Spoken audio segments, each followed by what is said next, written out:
કોંગ્રેસનું એલાને જંગ. હું વાત માત્ર ગુજરાત પૂરતી કરું છું અને હું આ કાર્યક્રમ માત્ર ગુજરાત પૂરતો કરી રહ્યો છું, કારણ કે આપણા ત્યાં 26 લોકસભાની 26 બેઠક અને વિધાનસભાની પેટા ચૂંટણીની 5 બેઠક ઉપર ચૂંટણી થઈ રહી છે. હું આજે પણ કહું છું 6 ઉપર થવી જોઈતી હતી.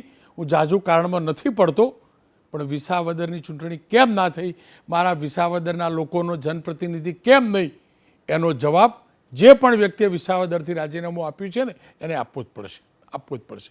ખેર, ફરી કોઈ વાર એની ચર્ચા કરીશું. ટાઇટલ છે કોંગ્રેસનું એલાને જંગ. 2014ની ચૂંટણી હોય લોકસભાની કે પછી લોકસભાની 2019ની ચૂંટણી હોય, ક્યાંય એલાને જંગ જેવું લાગ્યું નથી. કારણ કે 14ની ચૂંટણીમાં 26માંથી 26 અને ત્યારબાદ 19ની ચૂંટણીમાં પણ 26માંથી 26 સીટો ભારતીય જનતા પક્ષે જીતી છે. એ જ રીતે વિધાનસભાની ચૂંટણીમાં 182માંથી 156 બેઠક કોંગ્રેસ હારી ચૂક્યું છે અને બીજેપી જીતી ચૂક્યું છે. ત્યારે સવાલ એ છે કે લોકસભા અને વિધાનસભાની પેટા ચૂંટણીમાં શું ખરેખર કોંગ્રેસ ગંભીરતાથી ચૂંટણી લડી રહ્યું છે? પ્રમાણિકતાથી કહીશ, શરૂઆતના દિવસોમાં જરાય નહોતું લાગતું. પણ હવે મીડિયાની ભાષામાં કહું તો આ ચૂંટણીમાં કલર આવવા લાગ્યો છે અને કલર રાજીવ ગાંધી ભવન પર પણ જોવા મળી રહ્યો છે. આજના દ્રશ્યો જોજો.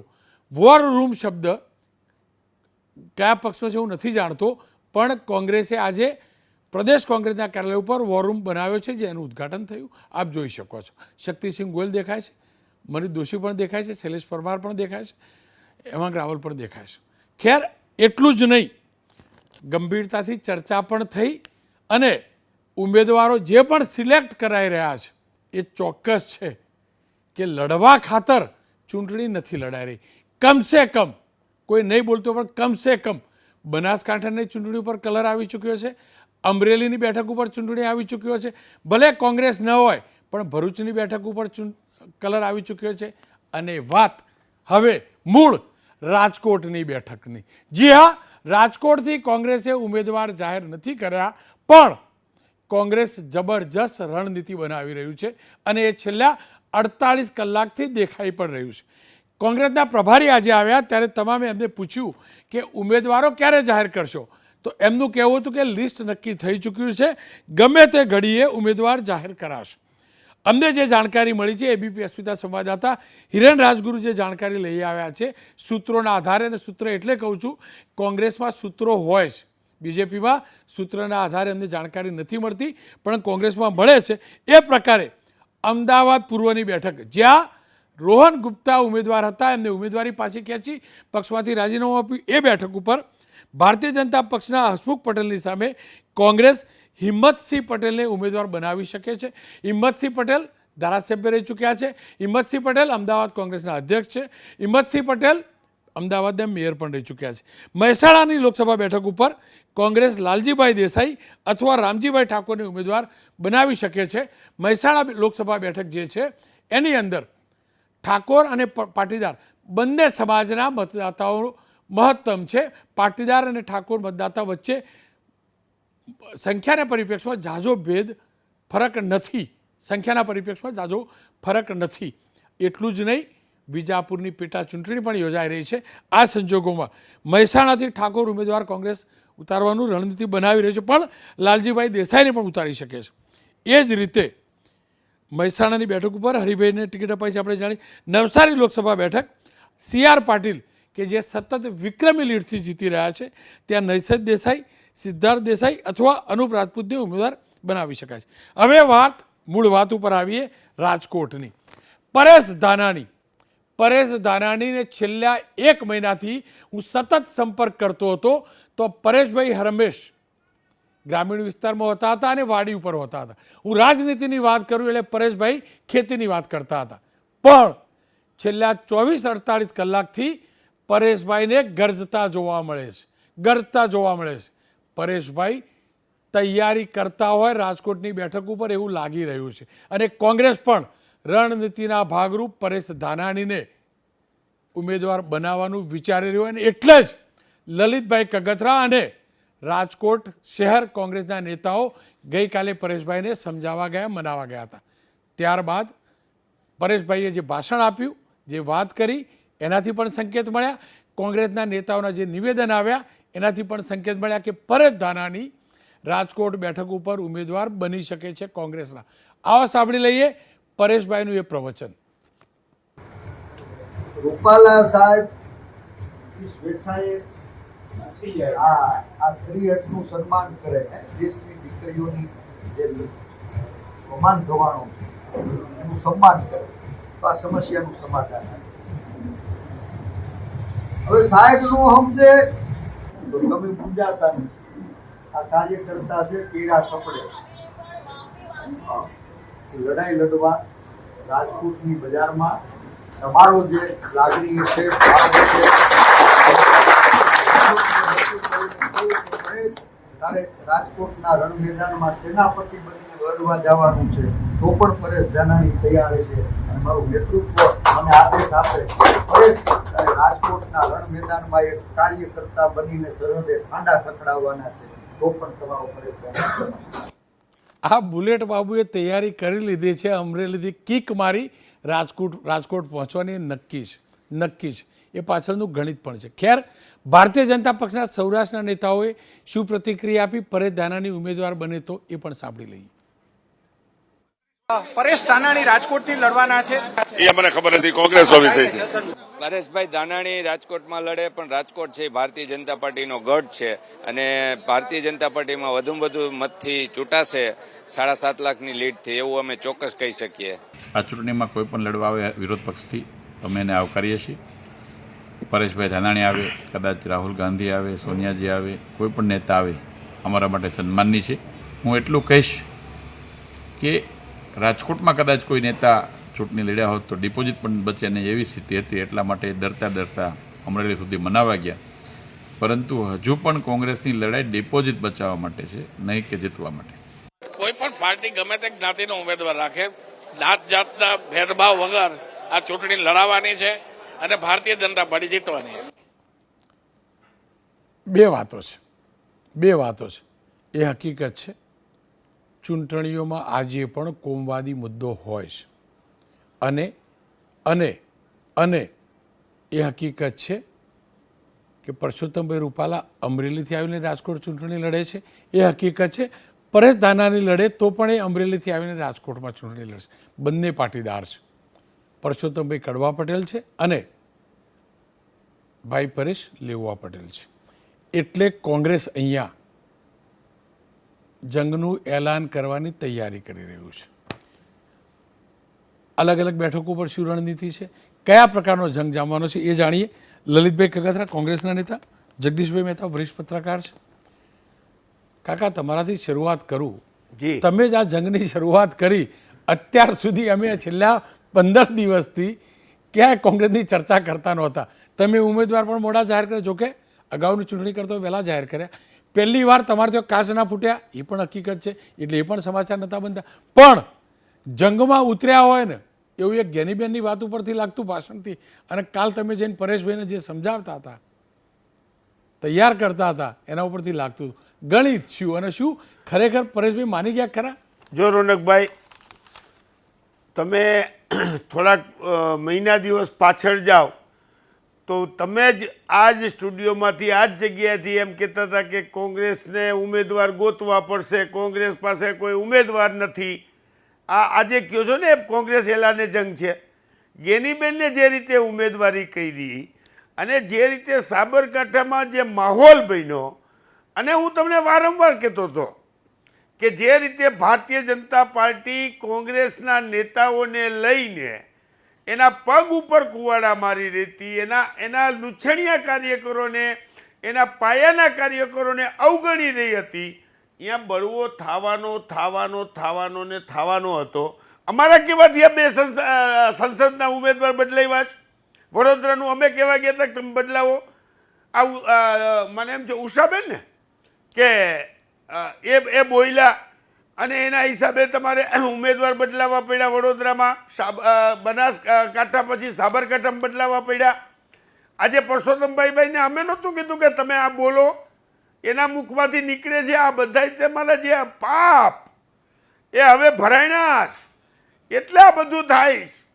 અને તમે જે રીતે લોકશાહીમાં વિરોધ પક્ષને ખતમ કરવા નીકળી પડ્યા હતા એ જ બતાવે છે કે હવે તમે ખતમ થવાના છો. અને તમે જે વાતો કરતા હતા કાયમને માટે 400 પાર, 5 લાખથી વધારે લીડ, આજકાલ કહો છો કે અમે જીતવાના, કેમ 300 એ આવી ગયા ભાઈ? કેમ પછી હવે એમ મળશો કેવા કે નહીં કોંગ્રેસ અમે 270 સીટો તો લઈ આવશું, સરકાર અમારી જ બનશે? આ બધી વાતોથી લોકો તમને ઓળખી ગયા છે. અને તમે જો વાસ્તવિકતા એ જ કે હવે ભારતીય જનતા પાર્ટીનું શાસન આવે એમ નથી સાહેબ. આજે ગુજરાતમાં જો તમારી 2 સીટ આવે, અમારી 2 આવે કે 4 આવે, તમારી સીટ જાય, તમારી 2-4 જ આવવાની, અમારી જેટલી આવે એટલી. અમે તો 12 સીટ જગદીશભાઈ અમે રોનકભાઈ જીતવાના છે. તમે લખી લ્યો 2009માં જે પરિણામ આવ્યું હતું એ જ પરિણામ ગુજરાતની પ્રજા આપવાની જ. આજે રાજકોટની સીટ આ હમણાં જેમ કહેતા હતા ને ભાજપના નેતાઓ, એવી જ રીતે 2004માં કહેતા હતા સાહેબ કે અમે રાજકોટમાં કૂતરીને પટ્ટો બાંધી દઈ તો કૂતરી જીતી જાય.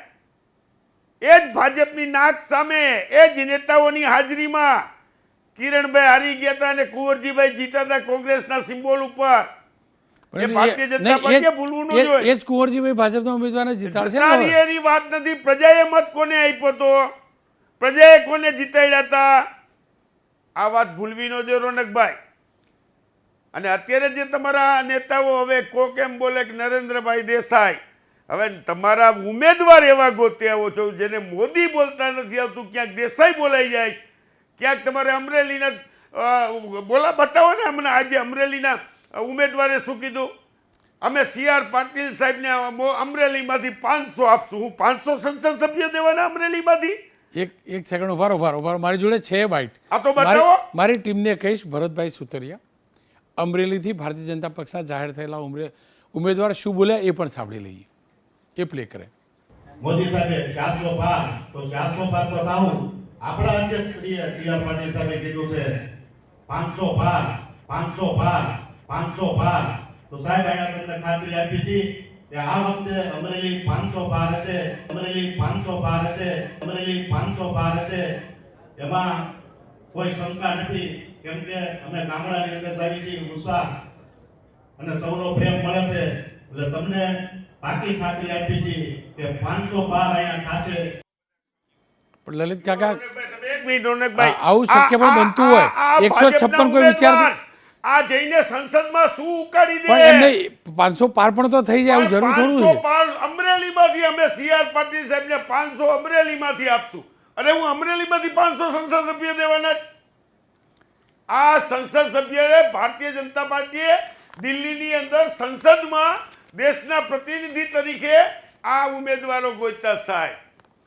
અહીંયા અમારા જેનીબેન સિંહણ છે, સિંહણ સાહેબ. અમરેલીમાં રિઝલ્ટ લઈ આવશે, લખી લ્યો તો રોનકભાઈ.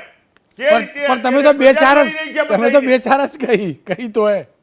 સોરી, તમે તો 2-4 જ કહી તો હે. હવે 2-4 ગણાય તો કઈ. અરે રોનકભાઈ, તમે 2-4 નહીં 5 આવે ને તોય નરેન્દ્ર મોદી સાહેબ વડાપ્રધાન લખી લ્યો.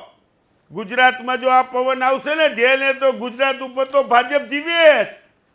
અને ગુજરાતની અંદર અત્યારે ભાજપ વાળા કેવા માંડ્યા કે ભાઈ કોંગ્રેસ હરીફાઈમાં આવી ગયું. તમે કેવા માંડ્યા આવડા મોટા મીડિયા વાળા? તમે કેમ નહીં લડતા?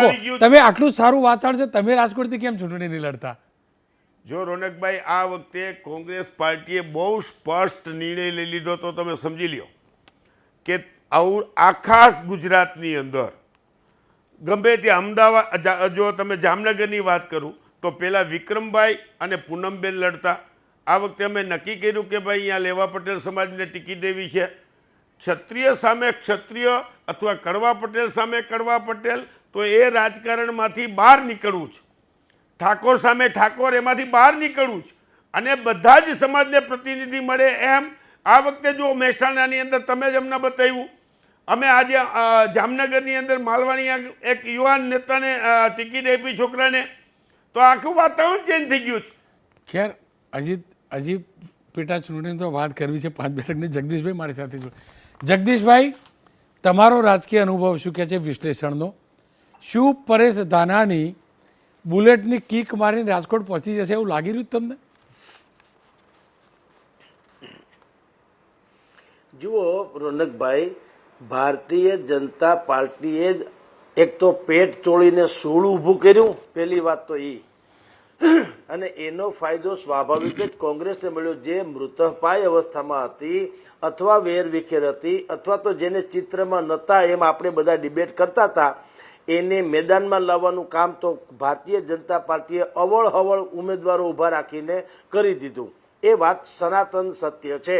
પહેલા કોંગ્રેસ ચિત્રમાં નહોતી, અત્યારે વિચિત્ર રીતે પણ એ ચિત્રમાં આવી ગઈ છે અને બીજા બધા લોકો એની ડિબેટ્સ પણ કરી રહ્યા છે. નંબર 1.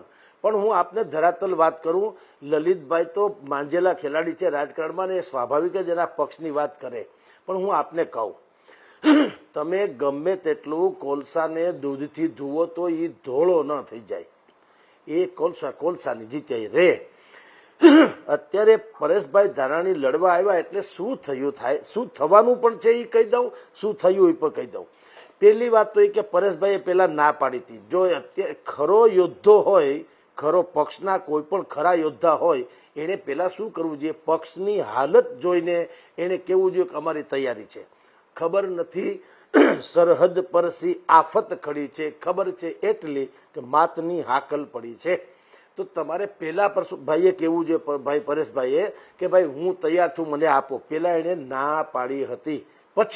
પછી શું થયું તે આ લલિતભાઈ કગથરા અને બાકી આખું રાજકોટનું યુનિટ એ ત્યાં ગયું, મનામણા પટામણા કરીને લઈ આવ્યા. સારી વાત છે, કારણ કે એનો માહોલ બનાવવાનો શ્રેય કયો તો શ્રેય અને અપજસ કયો તો અપજસ એ રૂપાલાને જાય છે.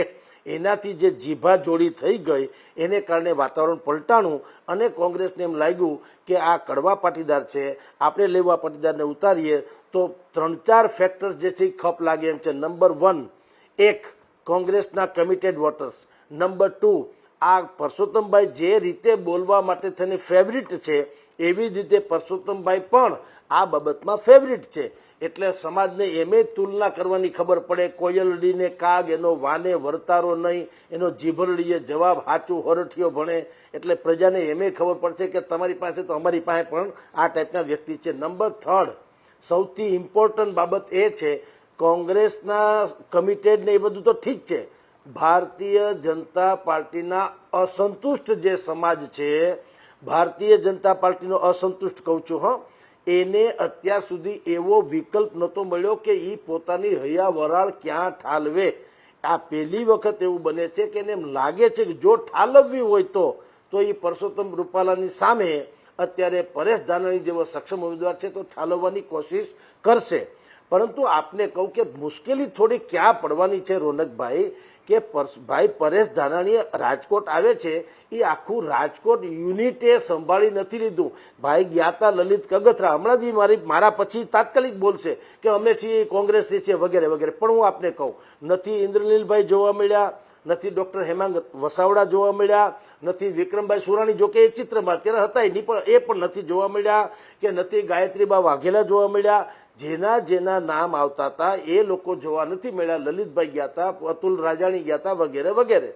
તો અહીંયા જે જૂથવાદ છે એ જો ટીમ કોંગ્રેસ એ બનીને જો કામ ન કરે તો આ વરરાજાની જાન પર લીલા તોરણે પાછી આવી શકે. તમે આને અને હિન્દુસ્તાનના પ્રથમ એવા ઉમેદવાર છે કે જેને શરતો લાગુ સાથે મૂકવામાં આવ્યા છે મેદાનમાં, કે જો પરસોત્તમ રૂપાલા મેદાનમાં રહે તો તમે ઉમેદવાર.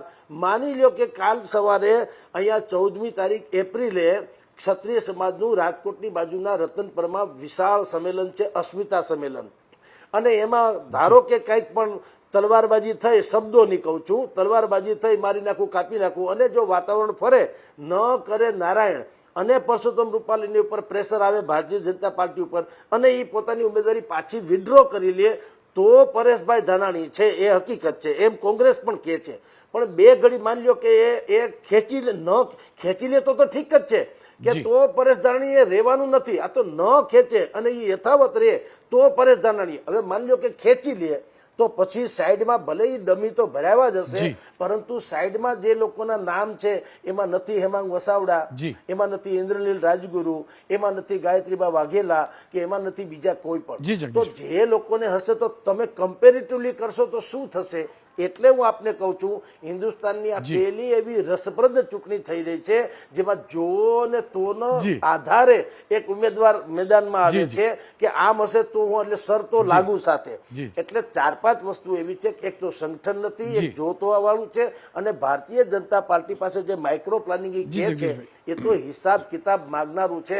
અહીંયા ભાઈએ કીધું છે CR પાટીલે કે અમે તમને કહીએ કે તમે શંકર ઉપર જગદીશભાઈ. લોટી ચડાવી આવજો, ચડાવીને જ આવજો, મારે કઈ સાંભળવું નથી. 5 વાગ્યા સુધીમાં તમે મતદાનમાં તમને જે ટાર્ગેટ જી. આપવામાં આવ્યું છે એ મતદારોને ઘુસાડી જી, દેજો. શબ્દ જગદીશભાઈ. વાપર્યો એને, ઘુસાડી દેજો. 90% જેવું મતદાન થવું જોઈએ એવું એને પ્રેશર કર્યું છે. ટૂંકમાં એની પાસે એક લોજિકલી ગણિત છે. બિલકુલ. અને ભારતીય કોંગ્રેસને શું છે કે જો આ ભારતીય જનતા પાર્ટીમાંથી કંઈક પણ અસંતુષ્ટ હો, જી. કેટલાક ખળભળી ગયા હોય તેવા, અને અમુક જગદીશભાઈ. લોકો જો આપણને મત આપે તો આપણો જી. જીર્ણોદ્ધાર થઈ જાય. બિલકુલ. પરંતુ આપને કહું સાહેબ કે આંગળા ચાટે કઈ પેટ ન ભરાય, જી. એના માટે ભરપૂર થાળી જી. જોઈએ. જગદીશભાઈ, ભરપૂર સમય- થાળી નથી, બિલકુલ. એ આંગળા ચાટીને પેટ સમય- ભરવાની પરિસ્થિતિ સમયનો- છે. જી. લલિતભાઈ માંજેલા ખેલાડી સમય- જેટલી બધું સમય- કહે છે, જગદીશભાઈ, સમયનો પરંતુ અભાવ છે. સ્થિતિ સાવ સરળ નથી. માત્ર એટલું કહી શકાય, લલિત- રોચક જરૂર બની છે, લલિતભાઈનું reaction એમાં લઈ કોઈ લઉં. સંદેહ નથી. હું મજા આવશે લોકો જી. entertain. એટલે તમે અગ્નિ શબ્દ જી, વાપર્યો, જી. એલાને જંગ. આ એલાને જંગ નથી, આ ખેલાને જંગ છે. ખેર- ખેલ થવાનો મોટો, ખેર- અને બધા લલિત- એન્જોય લલિત કરવાના. કાકા જોડે જાણેલું. લલિત કાકા, તમે આ વરરાજાને શોધવા નીકળ્યા અને જગદીશભાઈ તો એમ કહી રહ્યા વરરાજા ગમે ત્યારે અણવર બની જાય, અને તમે અણવર કોઈક વાર વરરાજા ના બની જજો, એ જ મારે જાણવું. જો જગદીશભાઈ બહુ સ્પષ્ટ, રોનકભાઈ અને જગદીશભાઈ તમને પણ કહું કે અમે જે ગયા હતા એમાં તમામ રાજકોટ શહેરના અશોકસિંહ વાઘેલા હતા. તમે ગાયત્રીબાની વાત કરીએ, હરદેવભાઈ જો અત્યારે તમે સ્કીન ઉપર જ દેખાય છે વાંકાનેરથી. અમારા રાજકોટ શહેરમાં બધા જ ગ્રુપ એક થઈને, તમે અત્યારે કહી દીધું છે એટલે હું એ નથી કહેતો, પણ બધા જ ગ્રુપ એક થઈને ગયા હતા. હવે તમે એલાને જંગ કયો, ખેલાને જંગ કયો, કે તમારે જે કેવું નામ દેવું એનું દિયો. રાજકોટની સીટ પરસોત્તમભાઈ રૂપાલાને ઉમેદવાર ચાલુ રાખે અને પરેશભાઈ ધાનાણી લડે એટલે રાજકોટ કોંગ્રેસ જીતે છે ને જીતે છે. એમાં કોઈ ડાઉટ નથી અને કોઈ શંકા પણ નથી. ભારતીય જનતા પાર્ટીનું જે અભિમાન છે એ અભિમાનને હિસાબે એ સંસદમાં જે ટાઈપના ઉમેદવારો મૂકી રહ્યા છે કે જેને મોદી સાહેબની અટક ભૂલાઈ જાય છે, જેને 500 સીટ અમરેલીમાંથી જાણી દેવાની હોય એ રીતનું સંસદ સભ્ય દર્શાની વ્યક્તિ. અરે ક્યાં દિવસ હતો સનત મહેતા જેવા લિટરેટ પર્સનનો આજે જે સંસદમાં જતા હતા કે જે તમારી વાત અને રજૂઆત આખા વિસ્તારની કરી શકે, એ સમય પૂરો થઈ ગયો છે રોનકભાઈ. પણ હું છાતી ઠોકીને તમને કહું છું કે ભારતીય જનતા પાર્ટીને સપનું પણ નહીં આવ્યું હોય અને વિચાર નહીં આવે ને એવું પરિણામ આવશે, તમે લખી લેજો. ખેર, ભારતીય જનતા પક્ષનો આજે પણ 26માંથી 26 બેઠક અને 5 લાખની લીડનો તમામ બેઠકનો દાવો છે. બીજી તરફ ચોક્કસથી રાજકોટની બેઠકની ચર્ચા સવિશેષ થઈ રહી છે. આ તમામની વચ્ચે પેટા ચૂંટણી જ્યાં થવાની છે 5 વિધાનસભાની, જ્યાં ધારાસભ્યોએ રાજીનામા આપ્યા, એના પાપે એ જ લોકો ઊભા છે, એમના પાપે ચૂંટણી થવાની છે. તેની ચર્ચા નથી થતી, પણ હું કરીશ. હું રાહ જોઈ રહ્યો છું ઉમેદવાર જાહેર થઈ જાય. ભાજપે કર્યા, કોંગ્રેસે કર્યા, પણ સૌથી વધુ રોચક ચૂંટણી આપણા માટે, ગુજરાત માટે એટલે છે ના ધણિયાથી કરી છે. 5 લોકોએ 5 બેઠકોને ના ધણિયાથી કરી છે. એનું પળ પળનું કવરેજ પણ છે અને લોકસભાની ચૂંટણીનું સચોટ અને તટસ્થ અને નિર્ભય કવરેજ પણ હશે. કેમ કે આ લોકશાહીનું મહાપર્વ છે અને મહાપર્વની ઉજવણી અને તેનું રિપોર્ટિંગ પવિત્ર ભાવે જ થવું જોઈએ, થાય છે અને થતું રહેશે.